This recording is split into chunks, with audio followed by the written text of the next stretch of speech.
chicos, ¿qué tal? ¿Cómo vamos? ¿Qué tal ha ido ese fin de semana? Espero que lo hayáis pasado bien, hayáis tenido tiempo de descansar y también, ¿por qué no?, de probar un poquito de Apex, ¿no? No sé si alguien se vio el vídeo anterior, el capítulo 1 de esta serie, no sé si alguien ha estado probando ahí algo, intentando inicializar alguna variable, instalándose los developer tools. Bueno, ya me contáis por el chat, ¿vale? Quiero saludar a algunas personas que están por aquí ya. Está DevNika FDC, está por aquí también Omar Moreno, está Wizi Osbam, Luis Gentile, que también se conecta a los otros streams, a los de para developers más avanzados, Samurai09Dev, Insecto Dev, hacía tiempo que no te veía, ¿eh? Y Devnika FDC, que ya la he saludado. Bueno, yo deduzco que es una chica, pero no tiene por qué. Y dice Devnika, su código de muestra de GraphQL en la receta de LWC es excelente. Muchas gracias, Devnika. Esto que está comentando Devnika es que tenemos una serie de aplicaciones que están, bueno, el objetivo de estas aplicaciones, ¿vale? Se llaman Trailhead Sample Apps, es enseñar a la gente programación en Salesforce. Y está publicado pues todo su código, evidentemente, están creadas siguiendo las buenas prácticas de Salesforce y además las actualizamos con cada release. Entonces, Devnika se estaba recibiendo a que en esta aplicación de aquí, que se llama LWC Recipes, que obviamente es de Lightning Web Components, pues hace poco incluí una receta de GraphQL que le parece a Devnika que está bien hecha. Me alegro de que te guste. Realmente las recetas las introdujo un ingeniero que es parte del equipo que lo ha creado y yo añadí ahí un poquito de decoración, ¿vale? O sea que realmente el mérito lo tiene él, pero bueno. Y mira, ya que estamos aprendiendo Apex, pues está bien al caso, ¿vale? Apex Recipes. Lo que pasa que Apex Recipes pues tiene muchas recipes. Recipes son como recetas pequeñas de código, ¿no? Nuestra idea con las aplicaciones que se llaman el lenguaje que sea y luego recipes es que tú tengas ejemplos de programación que no responden a un caso de uso específico que pudiera ser ni medio real, es simplemente un ejemplo para que veas cómo se utiliza esa funcionalidad, ¿no? Y Apex Recipes tiene un montón de recetas que algunas son sencillas, pero hay muchas que son muy avanzadas, ¿vale? Si miramos aquí las clases, por ejemplo, hay recetas de Apex asíncronos, de colección, asíncrono, si lo he dicho bien, de colecciones, que esto, por ejemplo, lo vamos a ver en los próximos días, de, pues no sé, de encryption. Por ejemplo, estas de encryption las creé yo. Cómo encriptar datos con Apex cuando vas a hacer integraciones antes de mandarlos por ahí, ¿no? Y bueno, para empezar desde cero, a lo mejor puede ser un poquito too much, pero enseguida que le vais cogiendo un poco de manejo al lenguaje, ya sí que sería interesante bajarse este repo y echarle un ojo, ¿no? Esto se despliega, o sea, tú te lo bajas a tu proyecto local, lo despliegas a la organización y normalmente en la organización, aunque estos son recetas de Apex, tenemos una UI donde puedes pues, jugar con ellos y ver qué código exactamente es el que tiene cada receta. Bueno, veo por ahí que está Castor Álvarez que me dice, te conocí en Big Naga Fest, me despertó mucho curiosidad tu charla. ¡Ay, cómo me alegro! Además, mira, lo tengo por aquí abierto porque iba a hablar de eso también, ¿vale? Iba a hablar del Big Naga Fest y de las conferencias de desarrolladores en general. Muchísimas gracias, Castor Álvarez, me alegro muchísimo, muchísimo. Y Luis Gentile dice sí, que se conecta porque es bueno repasar conceptos y que soy muy buena explicando. Bueno, pues muchas gracias, Luis, de verdad, yo te lo agradezco. Pues os iba a contar eso, que este sábado estuve en una conferencia que se llama Biznaga Fest, que se hace en Málaga. Creo que llevan haciéndola como 4 años o algo así, si no me equivoco. Y cada año va más gente, es una pasada, porque me dijeron que empezaron a lo mejor con 100 y ya van por casi 600. O sea, el sábado casi 600 personas estaban en Málaga, sur de España, a las 9 de la mañana, todo el mundo así, dispuesto a aprender programación, ¿vale? Y fue súper guay, fue una conferencia que yo les llamo Third Party, que significa que no es de Salesforce, vamos, que es una conferencia de desarrolladores general. Y yo fui a dar una charla de qué supone convertirse en un Salesforce Developer, ¿no? Como las ventajas que vas a encontrar, los retos que te vas a encontrar en el camino y demás. Y quería comentar esto no por nada, sino porque si tenéis la opción de asistir a una charla de desarrollo cerca de donde vivís, yo os lo recomiendo encarecidamente. O sea, a mí me encantó. Había sesiones de todos los niveles y incluso aunque seas principiante, el poder realmente asistir a eso, charlas dadas por expertos en persona, que luego puedas ir a hablar con el experto y preguntarle pues por tus inquietudes, cualquier duda que tengas de la charla, el poder hacer networking con las otras personas que hay ahí contigo, ¿no?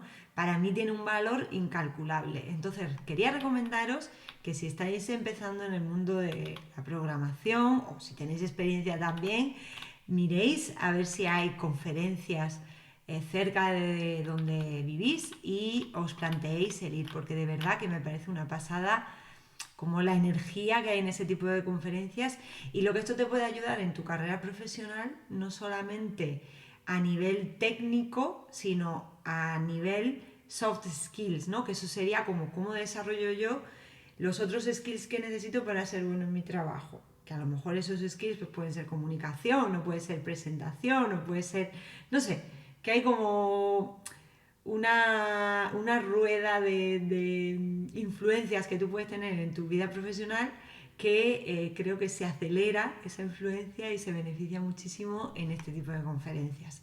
Así que os lo súper recomiendo, ¿vale?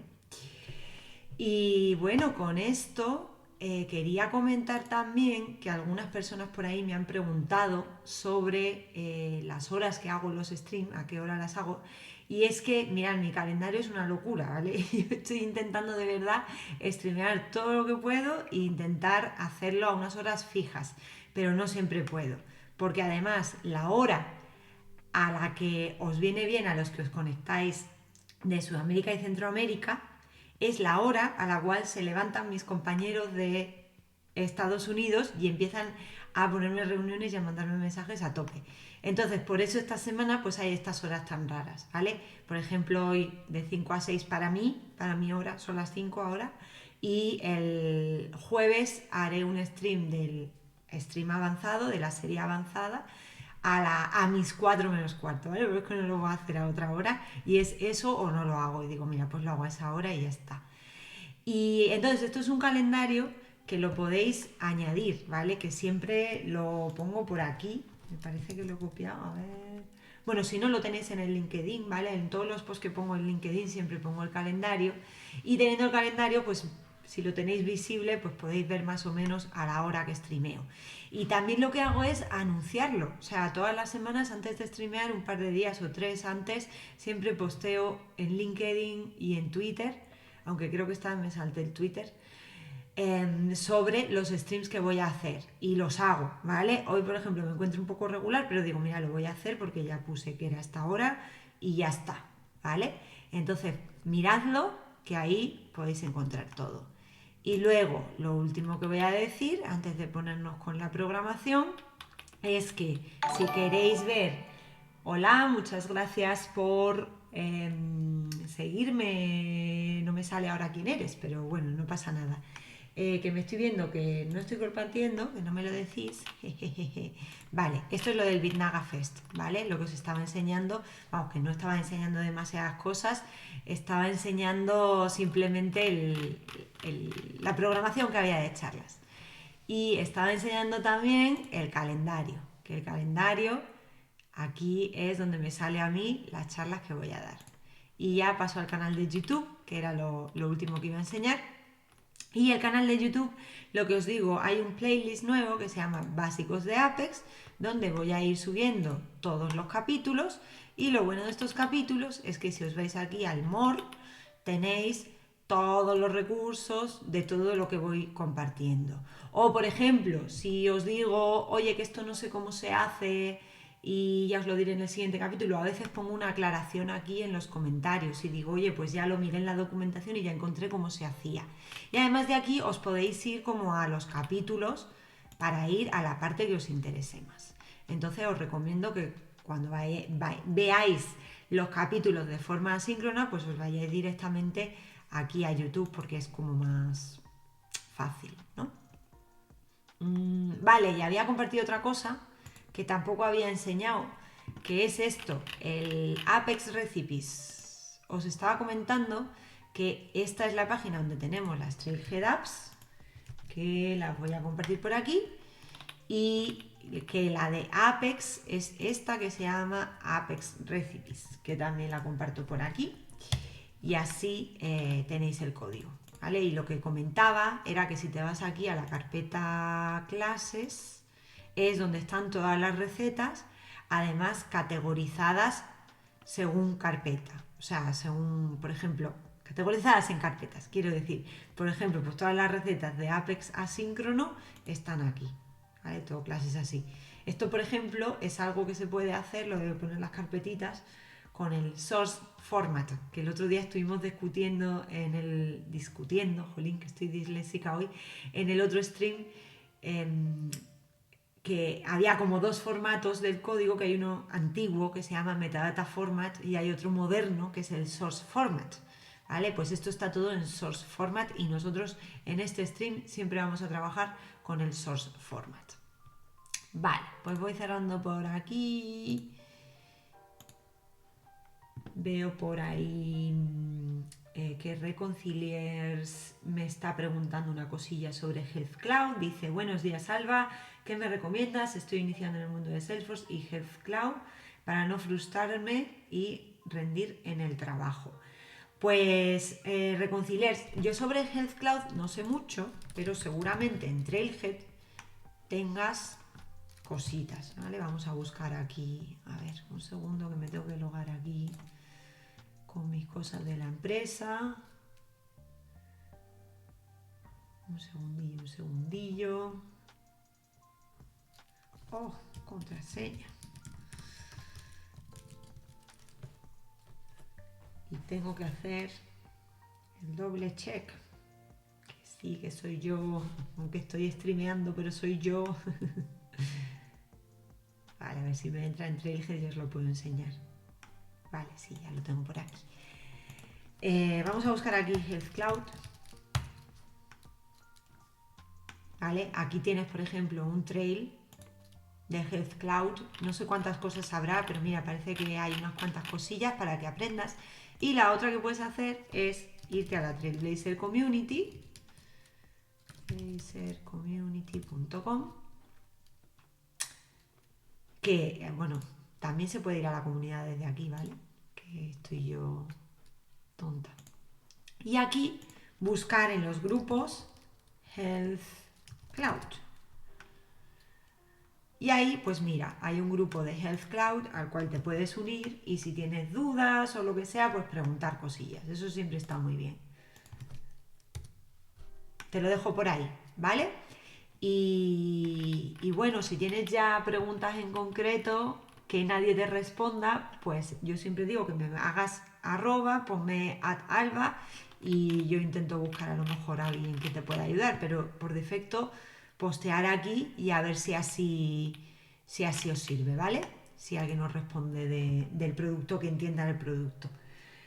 Devnika dice sobre Apex Recipes si son recetas de Apex actualizadas con DataWiz. Pues mira, no lo sé, pero lo podemos mirar.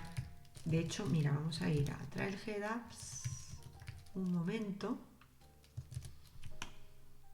Vamos a ir a Trailhead Apps. Voy a mirar aquí si hago una búsqueda por DataWiz, si me sale algo. Y no me sale nada. pero vamos a ver si hay algo. Vale. Esto es fácil de saber porque los scripts de DataWeave, bueno, a ver, un poco de contexto. DataWeave es un lenguaje de programación de MuleSoft que lo han incorporado a Apex para procesar, digamos, datos que están en un formato y convertirlos en otro. Muy útil para qué? Pues por ejemplo para convertir JSON a CSV y CSV a JSON, cosas así, ¿vale? Eso en Apex sin DataWeave es un poco rollo porque tienes que andar como parseando y tal y no es plato de buen gusto y sin embargo con DataWeave se hace muy fácil. La gente se piensa que es de pago y que tienes que tener licencias de MuleSoft, pero no, para utilizarlo en Apex no hace falta tener una licencia de MuleSoft y son unos scripts que se escriben así, ¿vale? Es un lenguaje diferente, pero tú desde Apex puedes cargarlo para convertir, lo que os digo, datos de un formato a otro. Y parece que sí hay recetas de DataWeave, así que échale un ojo, ¿vale? Y bueno, dejando aparte estas preguntas que son un poquillo más avanzadas, vamos a volver al tema que nos atañe hoy, que es la programación en Apex, ¿no?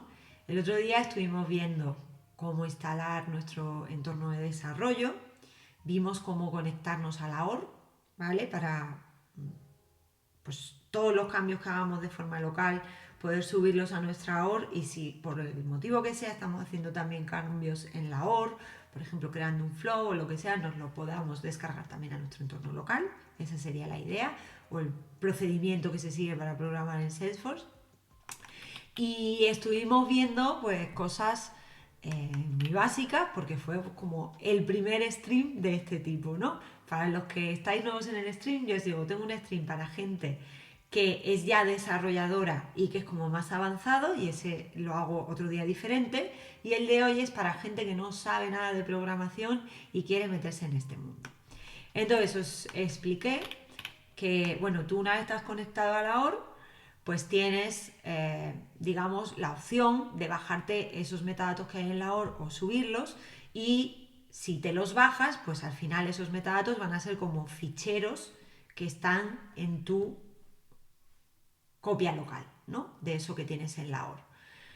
Por ejemplo, lo que hicimos fue bajarnos una aplicación. Os enseñé cómo examinar lo que tenemos en la OR con el OR Browser y bajárnoslo. Y también lo que hicimos fue crear una clase. Aquí en este iconito de aquí es donde tengo los ficheros que tengo de forma local. Pues os enseñé cómo crear una clase. Vimos que casi todo lo que utilizamos en Visual Studio Code para Salesforce viene instalado con las extensiones de Salesforce para Visual Studio Code, ¿vale? Y que gracias a esas extensiones pues fuimos capaces de ejecutar un comando en la paleta de comandos que era sfdx create apex class y que con eso fuimos capaces de crear nuestra clase, ¿vale? Estuvimos trabajando, muchas gracias por el follow, Raupulus. Estuvimos trabajando en cómo crear esa clase, estuvimos viendo un poquillo lo que son las variables, ¿no? Y las primitivas, que eso, lo de las primitivas lo voy a explicar mejor hoy. Y subimos esta clase a Salesforce, hicimos deploy de la clase y estuvimos como ejecutándola desde un script anónimo, que era este de aquí, para pues poder ver qué es lo que mi código estaba haciendo, ¿no? Poder debuguear, que se llama, lo que mi código estaba haciendo. Y dijimos que una forma de debuguear, aunque hay un debugger, hay un Apex debugger que lo veremos más adelante, pero no lo quiero enseñar ahora porque es más avanzado, pues una forma de debuguear es añadiendo las sentencias system.debug en nuestro código. Cualquier cosa que pongamos aquí se va a tratar como un string, una cadena de caracteres y se va a imprimir en lo que se llama el debug log, ¿no? El log de depuración en español. Dijimos que esto de aquí pues se podía ejecutar con un comando que era execute anonymous apex with editor contents, es decir, ejecutar apex anónimo con los contenidos del editor y que una vez que hacías eso, pues esto lo que estaba haciendo era llamar a esa clase, perdón, esto lo tengo así muy... Ay, es que no sé qué va. Ahí, vale. Eso, está llamando a esa clase y concretamente al método que hemos definido en esta clase, es decir, shopService.definir variables, y que estaba ejecutando todo mi código que yo tengo aquí. Y dijimos también que esto así, pues de primera no va a tener mucho sentido, pero es la base que necesitamos para entender pues cómo el intérprete del código va recorriendo lo que sería nuestro código compilado, línea por línea, y cómo va ejecutando todo lo que yo quiero que ese código haga. ¿Vale? Entonces, nos quedamos por las variables. Os estuve diciendo que Apex es un lenguaje fuertemente tipado, lo que significa que para definir las variables yo tengo que utilizar tipos, tengo que definir su tipo. Y estuvimos viendo que hay diferentes tipos primitivos. No sé si llegué a decir la palabra primitivo, pero los tipos primitivos son como unos tipos tipos de variables que existen ya digamos, en mi organización, ¿vale? En esa ejecución del código Apex, esos tipos existen y los puedo utilizar, y que representan datos básicos. Normalmente suelen ser números, cadenas de caracteres, datos, fechas, o sea, dates, quería decir fechas, tiempo también, ¿no? Porque hay the date, the time, y hay the date time, que sería una fecha con unos minutos y unos segundos. Pueden representar pues números que tengan decimales, etcétera, etcétera. Y estuvimos viendo algunas de esos tipos de variables, de primitivas. Estuvimos viendo que uno muy típico era el integer, ¿no? Porque el integer me permite almacenar números enteros. Y lo que vamos a hacer hoy es irnos a la documentación e ir viendo un poquito mejor cada tipo de dato, ¿vale? Entonces, que yo quiero ver la definición de qué es cada tipo de dato primitivo, pues me vengo aquí a esta parte de la documentación en la cual me hablan de las primitivas, ¿vale? Que sería primitive data types. Que por cierto, la documentación, yo creo que se puede poner también en español. Ah, pues no. Lo siento, no se puede poner en español. Yo creía que sí. Vale. Pero bueno, más o menos os vais a dar cuenta que aunque no sepáis mucho inglés, lo que es el lenguaje técnico es muy fácil entenderlo en inglés porque realmente se usan casi las mismas palabras en inglés que en el español, ¿vale? Y no es tan difícil como, por ejemplo, leerte un libro en inglés, es lo que quiero decir, ¿vale? Es más fácil leerte una documentación de algo técnico en inglés, porque al final son como matemáticas, ¿vale? Que leerte un libro rollo de novela negra, ¿vale? En inglés. Entonces, pues por ejemplo, vamos a ver esta de integer, ¿vale? Me dice, ¿qué es un integer? Vamos a poner esto un poco más grande, eso. Me dice, es un número de 32 bits. ¿Por qué me dice que es de 32 bits? Pues acordaos que yo os dije que las variables realmente representan como una cajita que está almacenada en la memoria donde yo voy a estar guardando los datos con los que voy a trabajar, ¿no? Entonces, ¿qué ocurre? Que en la memoria el almacenamiento se mide en bits, ¿no? Y entonces aquí me dicen cuántos bits puede almacenar este tipo de datos. Y resulta que si yo tengo en cuenta esos bits, significa que el valor numérico que yo guarde en una variable de tipo integer va a tener un valor mínimo de menos 2 trillones 147, no sé ni leer este número, ¿vale? Porque además como es diferente si es americano o no americano, con el billion y no sé qué, pues no lo sé. Pero bueno, veis este número, ¿no? 2.147 millones, eso es lo que sería, ¿no? Está bien. Y un valor máximo de 2.147 millones 483.647, ¿vale? Y bueno, aquí te pone un ejemplo de cómo se inicializa. ¿Eso qué significa? Que si yo preveo que voy a tener que utilizar números, o sea, que voy a tener que guardar números mayores o menores que este número de aquí o que este número de aquí, pues tengo que buscar otro tipo de dato que soporte eso, ¿vale? ¿Qué tipo de dato sería? Pues el tipo de dato long. Aquí ya me dice, vale, pues el long es más grande, ocupa el doble de bits. En lugar de utilizar 32 bits, utiliza 64. ¿Vale? Me dice que son números enteros, no incluye un punto decimal, es lo mismo que los integer en ese sentido, y que tienen un valor mínimo de menos 2 elevado a 63 y un valor máximo de 2 elevado a 63 menos 1.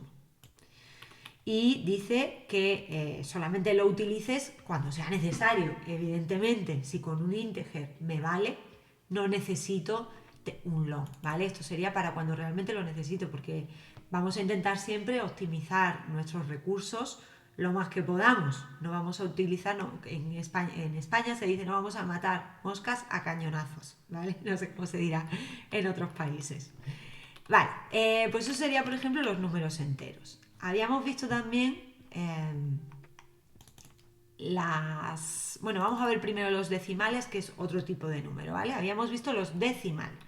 Pues yo aquí puedo buscar dónde está la definición de la variable, de la primitiva decimal. Aquí está, ¿vale? Y este ya es un poco más largo, porque el decimal es como un tipo de primitiva que se ha creado como para dar soporte a los cálculos con monedas, ¿vale? Los cálculos con monedas es muy importante que cuadren, ¿no? Porque nadie quiere que la contabilidad por un redondeo arriba, un redondeo abajo, se le descuadre. Y precisamente por eso, pues es como un tipo de dato especial. Por ahí en algunos sitios he leído que tiene 128 bits, pero realmente en la documentación no viene. Entonces no tengo claro que los tenga realmente, ¿vale?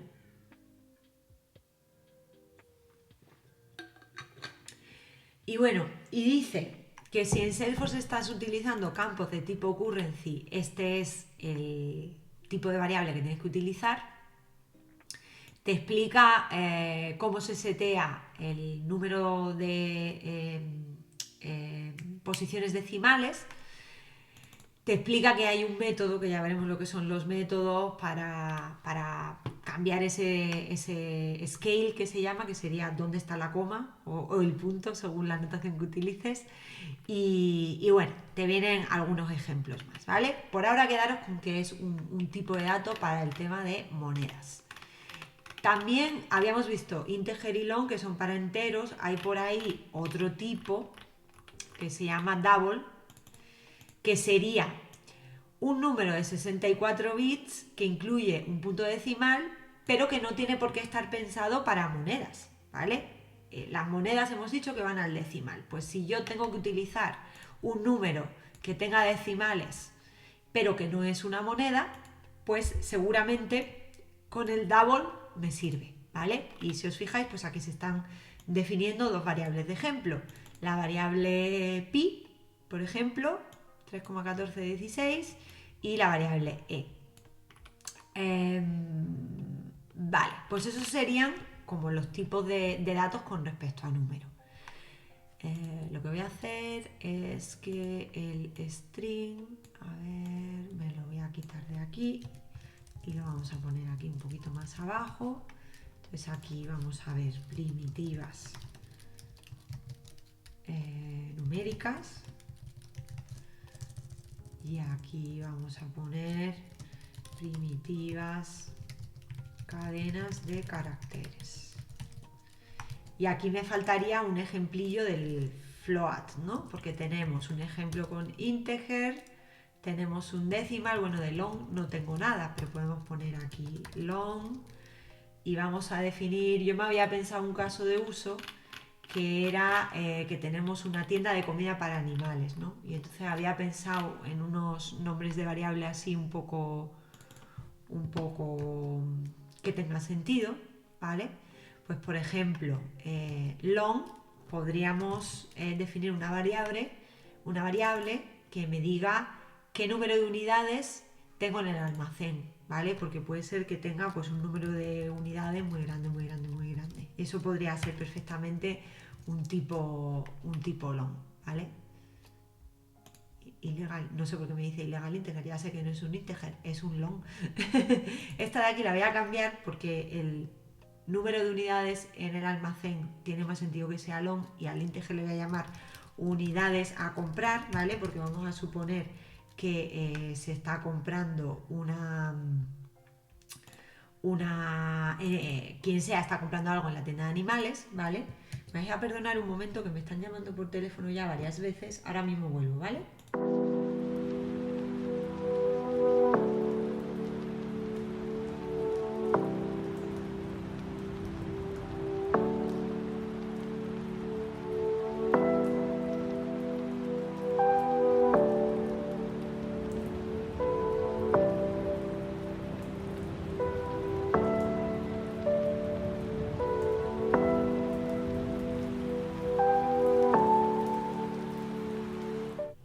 Vale, ya estoy por aquí, perdonadme, porque es que además era mi médico.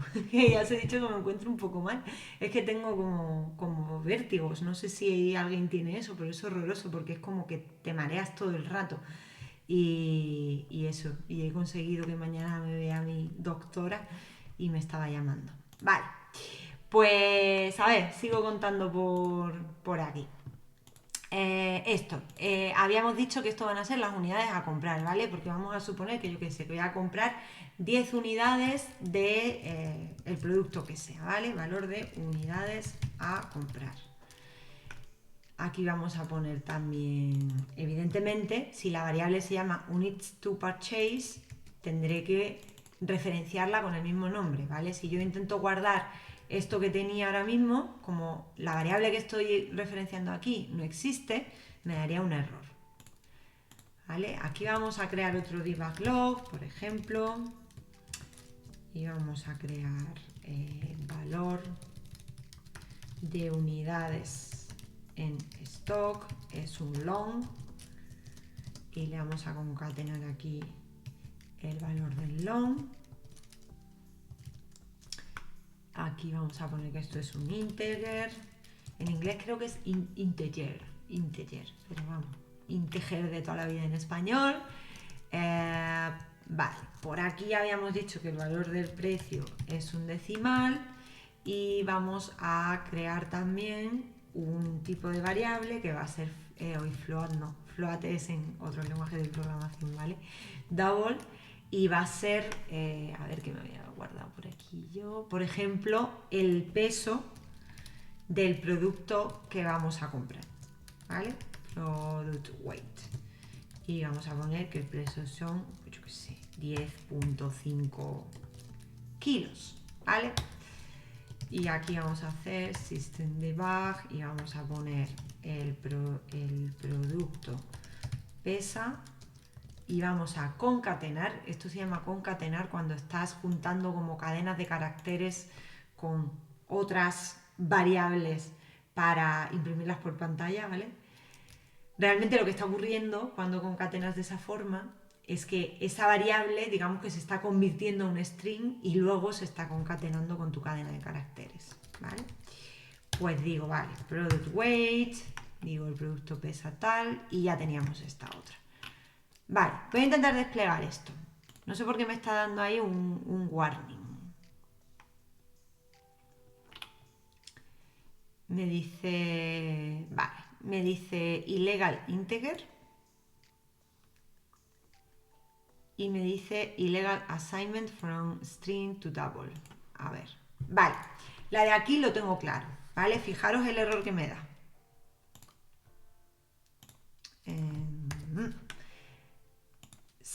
Vale, cuando ejecutáis algo, abrid esta parte de VS Code, yo la hablo con control y la comilla así, pero si no se puede hacer con view. A ver. Es que claro, como lo hago siempre con el comando. Aquí, ¿vale? Podéis ver, por ejemplo, problemas, output, debug console y terminal, ¿vale? Pues en el output es donde está siempre, bueno, ahora se me ha cerrado, claro. En el output es donde está siempre, digamos, lo que escupe el comando que se ejecuta cuando haces deploy, ¿vale? Y aquí lo podéis volver a ver.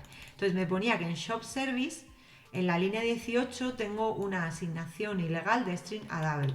Y totalmente, ¿vale? Totalmente, porque si os fijáis, estoy aquí asignando un string porque a mí me ha dado por ahí y le he puesto unas comillas, pues no pasa nada, eso ya lo he arreglado, ¿vale? Como esta es una variable de tipo double, es una cajita que solo admite tipos de datos que sean números con decimales. Y por tanto, eso es lo que le tengo que pasar, no le puedo pasar una cadena de caracteres, ¿vale? Ese ya estaría. Y esto, pues no sé por qué me está fallando. A ver, lo que voy a hacer es buscar, esto también es muy típica práctica de programación. Yo copio el error y me voy a Google y digo, a ver, en Apex estoy teniendo este error. Yo normalmente le pongo las comillas, porque con las comillas digamos que te busca fuentes que tengan esta frase completa tal y como viene ahí, y entonces es más fácil encontrar fuentes que respondan a tu pregunta, ¿vale? Y ahora voy a poner un long. Seguramente es que no esté poniendo el long en el formato que tenga que ser o algo así, ¿vale? O también lo que podemos hacer es mirar en la documentación de long. Vale, y mirad, aquí pasa una cosa que resulta que le está poniendo una L al final, ¿vale? Y no sé si esto es un requerimiento para los long, la verdad es que no lo recuerdo. Voy a probar a ponerle una L al final y a ver qué pasa. A ver si así se soluciona. Como veis, yo no recuerdo todo porque evidentemente la programación es gigante y yo no utilizo todos los días todo, ¿vale? Hace mogollón de tiempo que no instancio un long. Por tanto, pues es normal que te equivoques al principio y es normal tener que estar yendo a la documentación y buscando en Google y demás, ¿vale? En este caso, lo de Google no ha sido muy útil, pero hay muchas veces que sí, ¿vale? Que buscando en Google encuentras ahí, ¡pam!, justo lo que estabas buscando. Vale, bueno, pues ya tenemos nuestro long, ya tenemos por aquí la clase guardada en nuestra organización. Ahora lo que vamos a hacer es llamar a ese método para ver todos nuestros debug logs, ¿no? Pues venga, pues abro la paleta de comandos y el comandillo era ejecutar Anonymous Apex with... no, que tengo texto seleccionado. Así, si tenéis texto seleccionado, ¿vale? El comandillo que sale es vamos a ver, sfdx. Vale, el comandillo que sale es ejecutar Apex anónimo con el texto seleccionado. Es una opción también, ¿vale? La vamos a ejecutar. Pero hay como esas dos opciones, o ejecutar con el editor abierto, con el script que tienes abierto, o ejecutarlo con el código seleccionado. Entonces, bueno, pues vamos a ver aquí, vamos a ver nuestro debug log. Esto la verdad que estaría guay que tuviese como más colorines y demás. Hay por ahí algunas extensiones que te lo hacen más sencillo y me lo voy a apuntar para otro día enseñarosla, ¿vale? Pero de momento lo que vamos a hacer es buscar aquí, acordaros nuestros user debug y ver qué es lo que se ha imprimido por pantalla, ¿vale? Entonces, pues teníamos un system debug que me decía esto es un debug log, guay. Ahora este me decía valor de número en stock es 100. Vale, esto está mal, si os fijáis, porque estos debug logs que me está escupiendo no son los últimos que yo he guardado en mi clase, ¿vale? Porque aquí me está diciendo, por ejemplo, que el tercer debug log sería el que me está sacando por pantalla el string y yo ya cambié mi código para que eso fuera así. Vale, eso es porque esto me ha guardado la memoria de la ejecución previa y si os fijáis, la última ejecución es esta de aquí abajo. Entonces, tener cuidado con eso que no os líe, ¿vale? ¿Cómo hacemos? Bueno, pues ya me he venido a los últimos user debugs que me salen. También aquí a la derecha del Visual Studio Code, cuando un fichero es muy grande y tú estás buscando, te salen como unas marquitas de en qué, digamos, posición de ese fichero te aparece lo que tú estás buscando. Yo aquí he visto que había como un grupo de user debug como muy arriba, que era el que yo estaba mirando, y he visto que había otro muy abajo y he dicho, tate, me estoy equivocando. Digo, el que tengo que mirar es este, ¿vale? Y ahora sí, vemos que tenemos nuestro primer debug, que por cierto es un debug statement, no un debug log, ¿vale? El debug log es lo que estamos analizando. Luego tenemos valor de unidades a comprar, es un integer, valor 10. Valor de unidades en stock es un long, valor 8 y la madre. Valor del precio es un decimal que tiene un valor de 1,2, que esto siempre va a representar es un euro, un dólar, lo que sea. Y valor del precio ha cambiado y es 2,3. Esto es porque el otro día estuvimos haciendo pruebas con la reasignación de variables. Y bueno, y por último el producto pesa 10,5.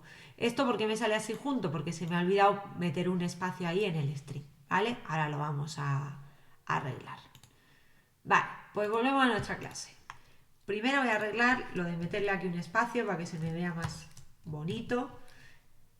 ¿Vale? Si os fijáis, lo único que he hecho ha sido en esta cadena de caracteres le he metido un espacio y se ha acabado. Y por aquí le vamos a poner que esto es un string, que he visto que me faltaba. Y esto hemos dicho que es un debug statement, ¿vale? No un debug log, que yo y mi dislexia y yo. Vale, pues ya estaría. Si queréis, vamos, lo puedo desplegar otra vez, lo puedo ejecutar si quiero. Todo esto lo estoy haciendo paso por paso para que veáis cómo es, pero para programadores más avanzados yo me puedo definir un shortcut que cuando yo le dé a control S o lo que sea, me haga todo del tirón, ¿vale? Y no tenga que hacer yo cada vez venga a desplegar a la organización, etcétera. O puedo utilizar orgs que tengan el source tracking activado para que además cuando yo haga deploy a la organización no tenga que ir fichero por fichero, sino que me despliegue todo lo que ha cambiado, ¿vale? Que eso, bueno, ya lo veremos también otro día más en detalle. Y ya os digo, aquí pues nos vamos aquí a ver, que no lo he ejecutado, ¿no? Vale, ejecutamos esto, lo voy a ejecutar con el código seleccionado. Y de nuevo, fijaros, ya me salen aquí como 3 zonas rojas. Esto es porque todavía tengo lo de buscar user debug y estoy bien, estoy en esta última. Y ya esto sí me lo ha puesto bien. Bueno, estoy tonta perdida porque el espacio lo ha puesto antes del antes del 2 puntos, ¿vale? Pero ya aquí me dice que es un string y que esto es un debug statement. Vale, pues ya tenemos unas cuantas cosas por ahí, ¿vale? Así. Hay por aquí una persona que es Jordan Parra que dice: hola Alba, un saludo, muchas gracias por estas sesiones, en cuanto salga del trabajo la veré. Muy bien, Jordan, pues muchas gracias. Si tienes alguna duda, ya sabes, me preguntas, ¿vale? No sé si los demás que estáis por ahí tenéis alguna dudilla, porfa, preguntarme lo que queráis, ¿vale? Porque es que es muy importante que resolváis las dudas que tenéis y no hay mejor manera que hacerlo ahora, ¿vale? Es más fácil que en los comentarios de YouTube y demás. Vale, pues vamos a ver ahora, bueno, las variables de tipo string ya estuvimos viendo que tenían una particularidad, que es que los strings pues siempre, ¿dónde lo tengo por aquí? Siempre van con la comilla, ¿vale? Y bueno, pues ya hemos visto que, por ejemplo, esto que estamos haciendo aquí es como que estamos definiendo un string, pero no lo estamos guardando en ninguna variable, ¿vale? Ese tipo de cosas también se pueden hacer. Lo que pasa es que eso va a tener sentido pues en pocos casos realmente. Casi siempre trabajamos con variables. Luego hay otro tipo de primitivas, que son las primitivas de fecha, tiempo y fecha-tiempo. Vamos a ver primero la de fecha. Fecha. Voy a beber agua.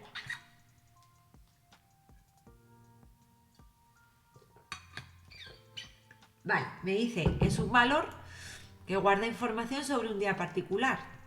A lo mejor puede ser el día en el que se compra ese producto para vender en la tienda, ¿no?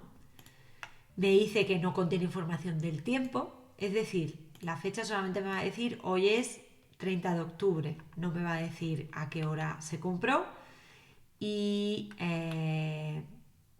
bueno, esto no lo haga en mucho caso de momento. Aquí te dice cómo puedes modificar esos valores, porque claro, pensad que los valores de fecha realmente es una caja que contiene 3 cajitas, ¿no? Porque tiene el día, el mes y el año, ¿vale?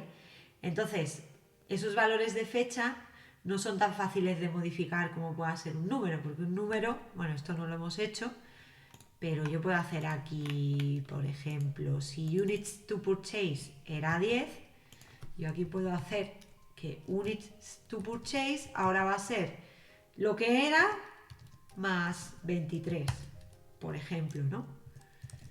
Y entonces ahora puedo poner aquí un valor de unidades a comprar, es ahora, ¿vale? Y units to purchase. Aquí, ¿qué es lo que estoy haciendo? Estoy sumándole a 10, 23. Entonces, si ahora esto yo lo despliego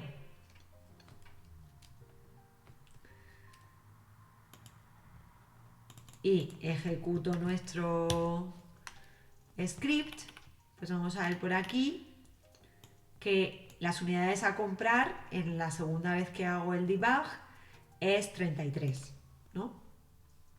Está bien. ¿Qué pasa? Que cuando mi tipo de datos está guardando una fecha, pues claro, es más complicado porque la fecha tiene día, mes y año. Y aquí te explica un poco cómo haces para modificar ese día, ese mes y ese año. Pero bueno, que eso ya lo veremos porque es un poco más complejo. Pero sí que quiero que os quedéis con la idea de que existe el tipo de dato primitivo fecha. Luego está el tipo de dato primitivo tiempo, que sería time, y me dice un valor que indica un tiempo particular. Y igualmente esta cajita guarda dos cosas, que son la hora, los segundos y no me acuerdo si también milisegundos. Parece que sí, ¿vale? Guarda también milisegundos. Hora, minutos, o sea, hora, minutos, segundos y milisegundos es lo que guarda.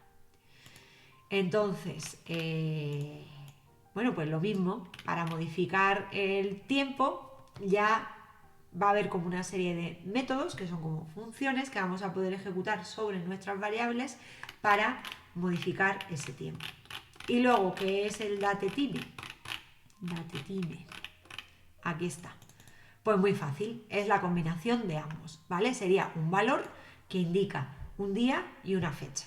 Es decir, muy usado pues para cosas como en el caso de uso que hemos dicho de voy a hacer una compra en un supermercado online.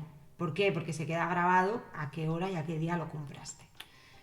De hecho, bueno, yo creo que es bastante buena práctica utilizar date times, porque si no lo que pasa cuando se utilizan solamente fechas es que empieza a haber problemas con el tema de los time zones, ¿no? Porque para mí hoy es día 30 de octubre, pero en Australia a lo mejor es ya, no sé qué hora es, pero a lo mejor ya es el día siguiente, ¿no? Y por eso os digo que casi siempre pues es mejor utilizar daytime. Pero no solamente a este nivel, sino también a nivel base de datos. Bueno, pues bueno, y en la base de datos sí que es verdad que como se guarda en locales, ahora mismo estoy pensando en un bug que tuvimos en una empresa en la que yo trabajaba que tenía que ver con esto. Y me parece que fue porque los datetime en la base de datos no tienen la precisión suficiente o algo así.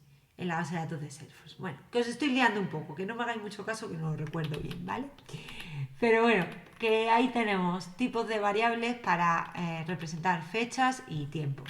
¿Cómo puedo hacer, por ejemplo, una creación de una fecha?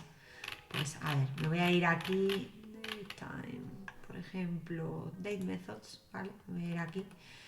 Resulta que, bueno, estos son métodos que ya lo veréis, ¿vale? Ya os explicaré lo que es un método, pero resulta que hay un método que se llama today que me devuelve la fecha actual, además en mi time zone, ¿vale? Entonces, esa es una forma muy típica de inicializar los date times, ¿vale? Por ejemplo, yo aquí podría tener primitivas con fecha hora, date time, now, y esto le vamos a llamar system.today, ¿vale? Bueno, de hecho, realmente creo que esto lo podemos hacer también, ¿no? Vale. Entonces, a ver, un momento. Vale. Vale. Y aquí podría añadir un debug log que sea, bueno, valor de la fecha y hora de compra del producto. Y le pongo aquí, vamos a llamarle mejor, además que lo tenía por aquí apuntado, purchase date time, ¿vale? Y lo voy a poner aquí. Y lo vamos a guardar esto. Y vamos a ver. Es que yo creo que es en system.today. No sé por qué en la documentación me sale como parte del datetime. Ah, pero es que estoy en date, ¿no? A ver. Estoy en date. Vamos a ver, date time.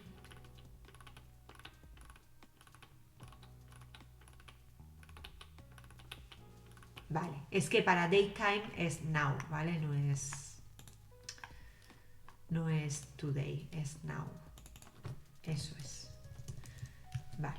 Y esto también se puede hacer el system.today, ¿vale? Cuando estamos trabajando solamente con fechas, que por eso me estaba liando yo.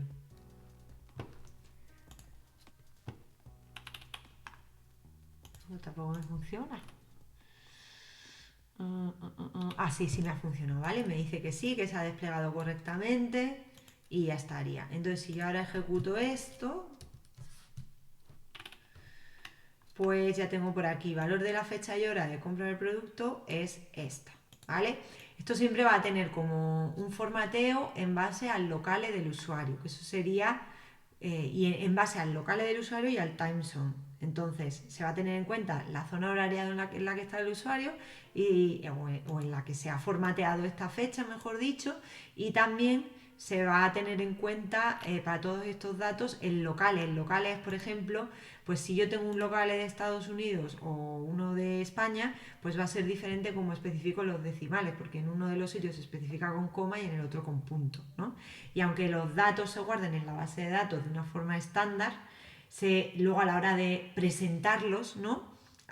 En los debug y también en vuestras aplicaciones, pues ya se formatean según la configuración que el usuario tenga. ¿Vale? Vamos a ver algún ejemplito más. Voy a ver por ahí, hombre, Eva Ródenas, mi amiga Eva Ródenas. Y dice, Alba siempre la mejor, claro, porque ella es mi amiga y me quiere mucho, pero realmente, pues eso, que muchas gracias Eva por decirme eso, pero que realmente hay que ser un poco modesto en esta vida.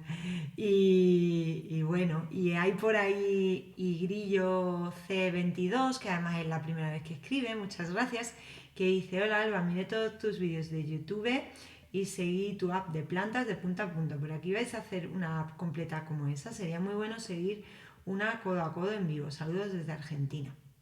Pues mira, y Grillo C22, no me va a dar tiempo, o sea, no me va a dar lugar a hacer una aplicación completa porque es un curso muy introductorio y entonces vamos a ir viendo cositas muy básicas, ¿vale? Muy poquito a poco porque mi intención con esta serie es que la gente que no sabe de programación vaya aprendiendo y eso no da lugar a montar una cosa muy avanzada, pero he de decirte que la aplicación de plantas la sigo evolucionando, ¿vale? Que ese es otro stream que estoy haciendo, que esta semana lo voy a hacer el jueves y puedes seguir viendo por ahí si te interesa y si eres un desarrollador más avanzado, ¿vale? Y si quieres desarrollar también o repasar conceptos más básicos, pues te puedes quedar en este stream igualmente. Vale, bueno, pues ya vamos a crear dos ejemplillos más, muy sencillo, vamos a copiarnos este mismo, vamos a copiar uno de fecha, que le vamos a llamar purchase date y va a ser date.today, ahora sí que sí, y ahora el valor de la fecha va a ser este de aquí y me voy a volver a pegar por aquí esto y vamos a crear también uno de tipo time, purchase time. Esto es por si lo quisiéramos guardar pues en variables diferentes por el motivo que sea, ¿vale? Normalmente nuestra lógica de negocio, nuestros requerimientos va a ser lo que marque ¿qué es lo que tenemos que implementar en el código? Valor de la hora de compra del producto y vamos a utilizar esta variable de aquí. Venga, pues lo voy a desplegar y lo vamos a ejecutar. Vale, aquí me dice que la clase time no tiene un método now. Siento estar enseñándoos métodos sin haberos explicado lo que es un método, pero lo vamos a ver enseguida, ¿vale? La clase time pues no tiene un método now, efectivamente.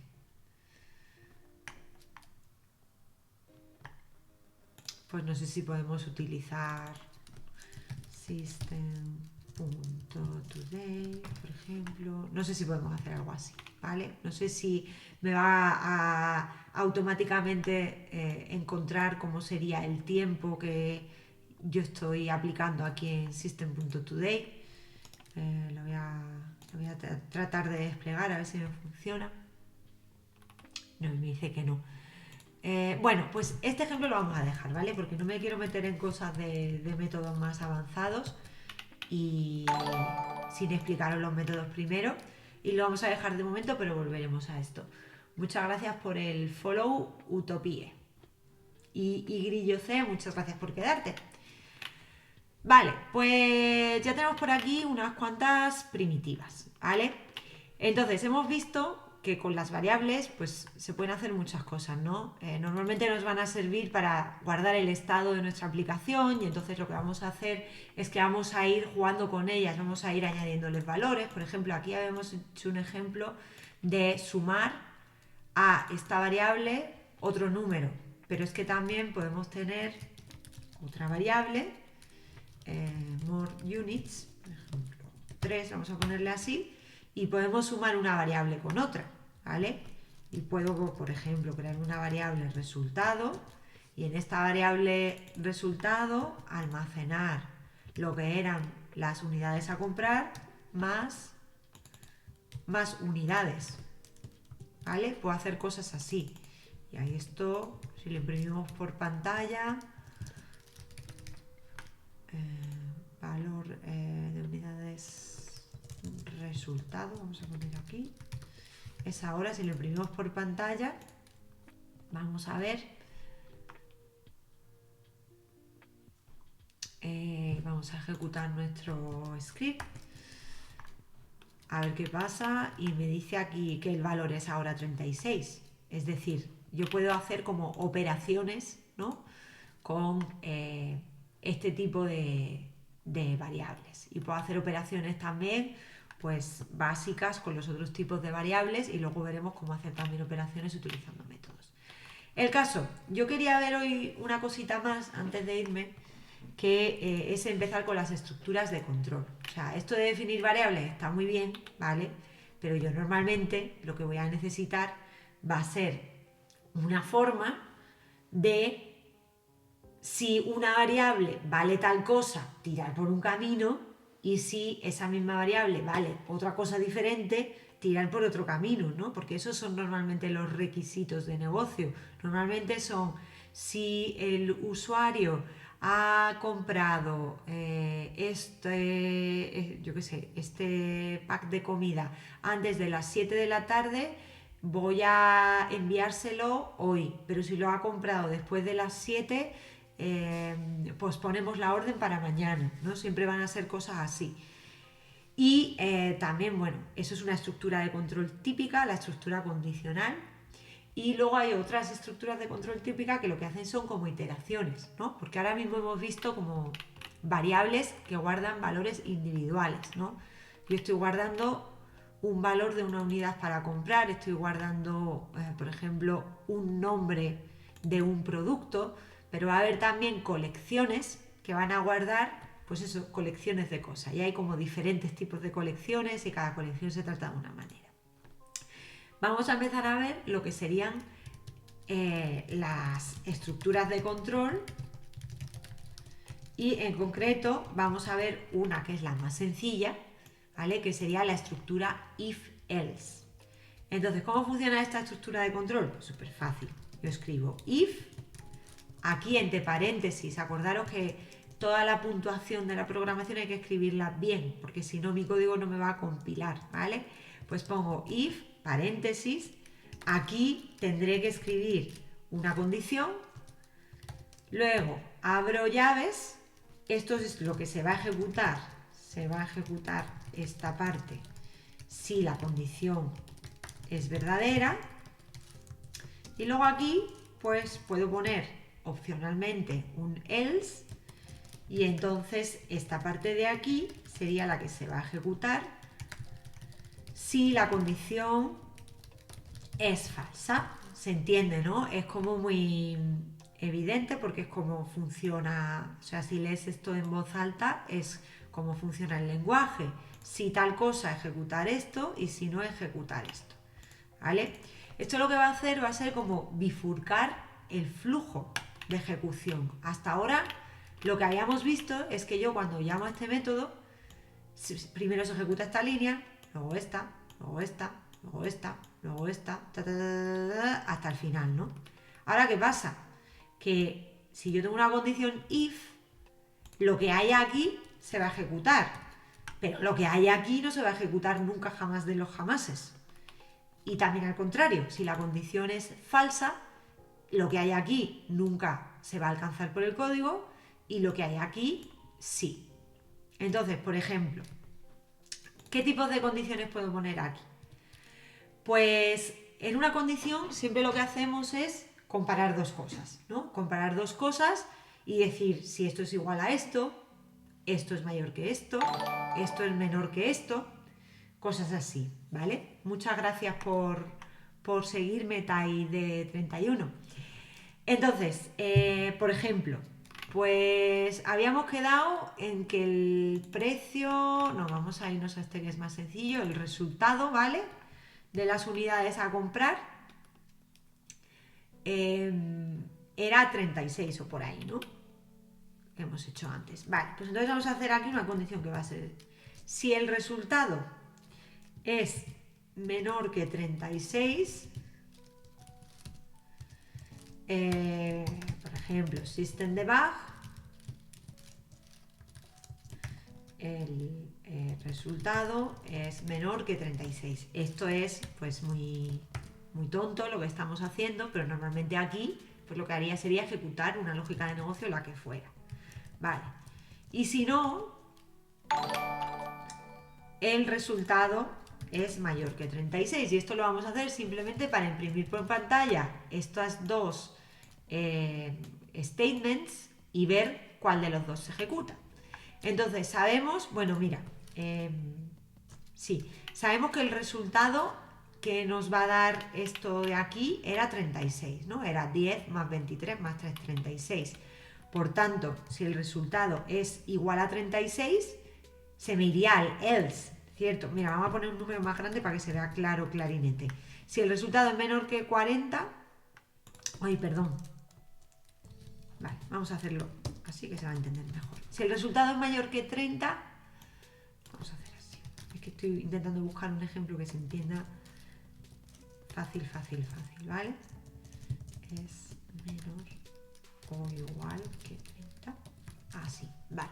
Entonces, si el resultado es mayor que 30, que es nuestro caso, porque es 36, debería ejecutar esto de aquí. Y si no, debería ejecutar esto de aquí. Correcto, ¿no? Pues vamos a desplegarlo. Y vamos a ejecutar nuestro debug, ¿vale? Y me dice, el resultado es mayor que 30. Perfecto, el resultado es mayor que 30 y esto de aquí no me lo ha llegado a imprimir por pantalla. Ha funcionado, ¿no? Ahora lo que voy a hacer es que aquí, en lugar de sumarle 23, pues voy a sumarle 3, con lo cual el resultado va a ser 10 más 3 más 3, 16. Ahora el resultado va a ser menor o igual que 30, ¿verdad? Pues lo vamos a desplegar, lo vamos a ejecutar y ahora me dice que el resultado es menor o igual que 30. Bien, ¿vale? Bueno, pues os quería enseñar esto hoy porque antes de irme os quiero enseñar una cosa que está guay para practicar Apex que se llama apexsandbox.io, ¿vale? Esto es como una web interactiva con tutoriales que tú tienes que completar, ¿vale? Y entonces los Apex 101 normalmente son cuando son cosas muy introductorias, ¿vale? Pues veis aquí que hay como retos, ¿vale? Que te dicen qué es lo que tienes que implementar, incluso te dan pistas si tienes problemas y tú eso lo puedes implementar aquí y comprobar que la solución ha funcionado, ¿vale? Esto lo tienes que conectar a una organización y aquí ejecutas el código que sea que has escrito y te dice pues si está bien o está mal, ¿vale? Aquí me ha dicho que fíjate, que no, evidentemente no estoy pasando código porque no he hecho nada. Y entonces, antes que estos, los de Apex 101, creo que están mejor estos, ¿vale? Los Apex Language Features, porque estos lo que hacen es enseñarte como funcionalidades que son del lenguaje específicas para que trabajes con ellos. A ver si hay alguno de if else. Dejadme que mire aquí. Data structures. Pues es que esto lo vi el otro día y encontré uno que era de if else, pero ahora no lo puedo encontrar. No sé dónde está. Vale, bueno, pues no lo encuentro de momento, pero a ver si lo encuentro y os lo pongo en el vídeo, ¿vale? Luego lo busco con tranquilidad. El caso, que como os digo, es como una plataforma así interactiva que está guay, ¿vale? Me gusta un montón, me la compartió una persona que estaba aprendiendo y la encontró y me pareció súper chula. Entonces, echarle un ojillo porque para practicar cosas así sencillas está bien, ¿vale? Si no encuentro uno súper sencillo, no os preocupéis porque el próximo día ya vamos a ver lo que son los métodos y ya vais a poder practicar prácticamente con casi todo de ellos, valga la redundancia. Vale, quería contestar una pregunta que hay por ahí de Andrés al TV que dice que si te puedes abrir una cuenta de Salesforce. Sí, claro que sí. Te vas a Developer or Sign Up, aquí, y metes tus datos. Aquí metes un nombre de usuario que tenga forma de email, pero no tiene que ser un email, simplemente va a ser un nombre de usuario de tu organización y le das a Sign Me Up. Ya está, así de fácil, ¿vale? Y en el primer capítulo mostré cómo conectarse con Visual Studio Code a esa instancia que te van a dar de desarrollo. Un tip aquí, yo aquí selecciono siempre Estados Unidos o United Kingdom. ¿Por qué? Porque estoy acostumbrada a trabajar con mis organizaciones en inglés y como pongas España, Argentina, donde sea, te lo cambia y te lo pone en español y entonces me vuelvo loca. Por eso yo siempre pongo United States, aunque sea en España. Un tip. Aunque luego si te lo pone en español se puede cambiar el lenguaje, pero es más, para mí es más fácil que desde el principio me la cree en inglés y ya está. Por aquí quería agradecer también a Taide31 y a Yart por seguirme. Y Defnica FDC me pregunta si podemos usar un operador ternario en Apex. Pues mira, esa pregunta me la voy a guardar para el próximo día, ¿vale? Porque son las 6:10 y me tengo que ir ya. Pero me la guardo y te la respondo el próximo día, ¿vale? Defnica SFDC. Y bueno, dice Andrés que gracias, que está buscando para aprender, que es full stack. Pues perfecto, esto te viene súper bien, porque realmente en Salesforce puede ser full stack. De hecho, la mayoría de empresas buscan full stack developers. Y ya está. Y gracias por seguirme, Andrés, también. Y muchas gracias, InsectoDev, por tu comentario. Creo que es por esto del Apex Sandbox IO, ¿verdad? Que es que está muy chulo. Yo cuando lo vi dije, jo, qué pasada. Bueno, pues con esto y un bizcocho yo me voy a ir despidiendo. Nos vemos el jueves en la serie de desarrollo más avanzado, los que queráis. Y si no, pues la semana que viene intentaré streamear para las dos series igualmente, ¿vale? Un saludo a todos, muchísimas gracias como siempre y que tengáis muy buen lunes. Adiós.